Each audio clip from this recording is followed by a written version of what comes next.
Hello students, this video will cover Solvay's process for preparing baking soda। और इस video में आपको मैं बीच में वो बताता रहूंगा कि 1 मार्क्स क्वेश्चन और 2 मार्क्स क्वेश्चन कैसे पूछे जा सकते हैं और ये वाला पार्ट पूरा इसमें कवर हो जाएगा। जैसे स्टार्टिंग ये करें, ये पूछ सकते हैं कि what are the starting material in Solvay's process या इन अमोनिया सोडा प्रोसेस।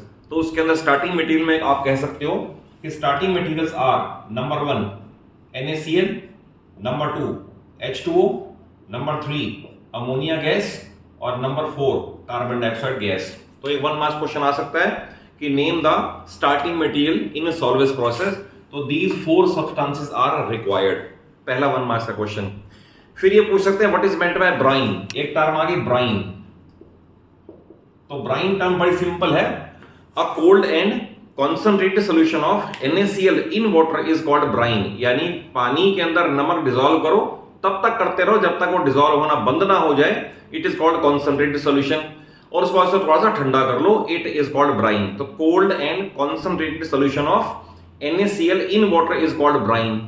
अब उसके बाद आते हैं how this process takes place या व्हाट इज द रिएक्शन या overall reaction involved in this process. तो इसे मैं पहले आपको लैंग्वेज में बता दूं। सबसे पहले ब्राइन प्रिपेयर किया जाएगा NaCl इन वाटर, उसके बाद उसमें से अमोनिया गैस पास की जाएगी, इतने पार्ट तक कहेंगे अमोनिकल ब्राइन। देन उसमें से रिजल्ट में से अमोनिकल ब्राइन में से कार्बन डाइऑक्साइड पास की जाएगी, तो ओवरऑल रिएक्शन आएगी जिसमें बनेगा sodium hydrogen carbonate, also called sodium bicarbonate, also called baking soda, and another compound which is water soluble ammonium chloride. तो इसके अंदर रिएक्शन इसकी बड़ी इंपॉर्टेंट है। तो इसकी रिएक्शन में ये है कि NaCl इन वाटर, तो यहां तो था ब्राइन, देन इसमें से अमोनिया गैस पास की थी, तो अमोनियकल ब्राइन अमोनिया गैस पास की थी। देन इसमें से कार्बन डाइऑक्साइड गैस पास की, तो ये ओवरऑल रिएक्शन इसकी ये है। Then we get sodium hydrogen carbonate NaHCO3 and एक water soluble compound called ammonium chloride. तो अमोनियम क्लोराइड NH4Cl एक्वस में रहेगा।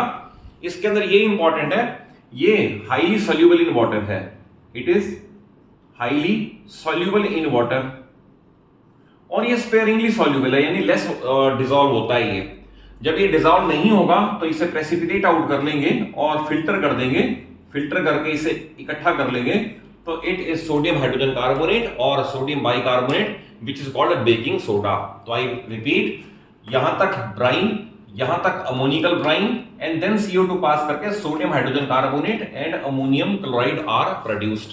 तो ये हो गया इसका प्रिपरेशन की रिएक्शन। उसके बाद आ सकता है इसकी प्रॉपर्टीज।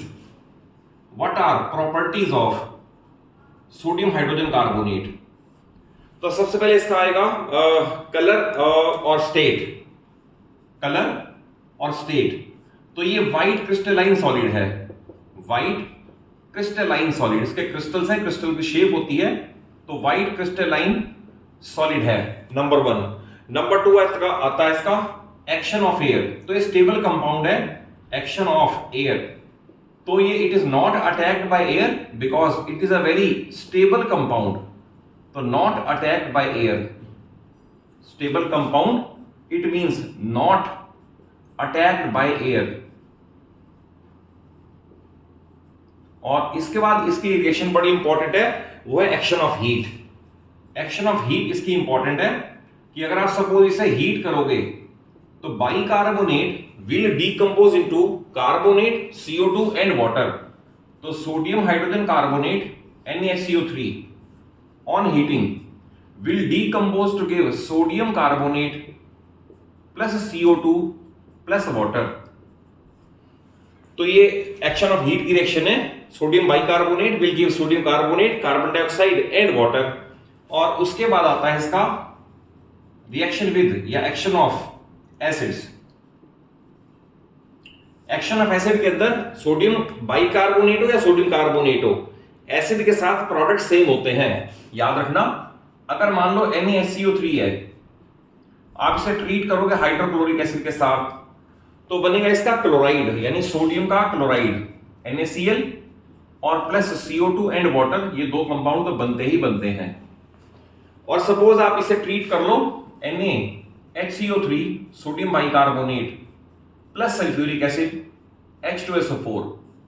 अब क्योंकि आपने एसिड चेंज किया है तो सॉल्ट चेंज हो जाएगा, ये बन जाएगा सोडियम का sulphate Na2SO4 plus CO2 and water. और अगर सपोज कोई रिएक्शन पूछे विद सोडियम कार्बोनेट या पोटेशियम कार्बोनेट, तो सबके अंदर ये कंपाउंड तो फिक्स है दोनों, carbon dioxide and water. Salt बदलता जाएगा, क्लोराइड होगा या सल्फेट होगा। और लास्ट पे इसकी आती है एक्शन ऑफ हीट, हो गया इसका, ये हो गया। और लास्ट पे इसकी आती है इसके यूजेस। देखिए इसके यूज में सबसे पहला बड़ा इंपॉर्टेंट यूज है जो अपने मैंने चैनल पे शॉर्ट्स में एक fire reaction for fire extinguisher के नाम से भी आपको दे रखा है, तो आप उसे वॉच कर लेना। तो ये फायर एक्सटिंग्विशर का जिसे बोलते हैं soda acid type fire extinguisher, उसका एक एसेंशियल कॉन्स्टिट्यूएंट है। तो number 1 use in soda acid type fire extinguisher. और फायर एक्सटिंग्विशर के अंदर रिएक्शन मैंने पहले ही बता रखी है कि इसके अंदर CO2 प्रोड्यूस होगी, और CO2 ये हेल्प करेगी आग को बुझाने के अंदर। और नंबर 2 ये इसका नेचर, ये बल्कि एक प्रॉपर्टी में भी ऐड कर सकते हो नेचर वाले में, कि ये ड्यू टू हाइड्रोलिसिस एल्केलाइन है, यानी बेसिक इन नेचर है। एक प्रॉपर्टी और आ सकती है, basic in nature due to hydrolysis. What is the meaning of due to hydrolysis? Means अगर आप इसमें वाटर ऐड करोगे तो वाटर ऐड करने पे मैं यहां लिख देता हूं NaHCO3। अगर आप वाटर ऐड करोगे तो इसका पेरेंट एसिड और पेरेंट बेस में कुछ पार्ट आ जाएगा। तो सोडियम हाइड्रोक्साइड इसका पेरेंट बेस है, और कार्बोनिक एसिड इसका पेरेंट एसिड है। क्योंकि ये स्ट्रॉन्ग है और ये वीक है, तो नेट रिजल्ट स्ट्रॉन्ग वाले का ही रहेगा। तो इसकी वजह से it is called due to hydrolysis. तो इसकी रीजन से, NaOH की रीजन से ये बेसिक इन नेचर है।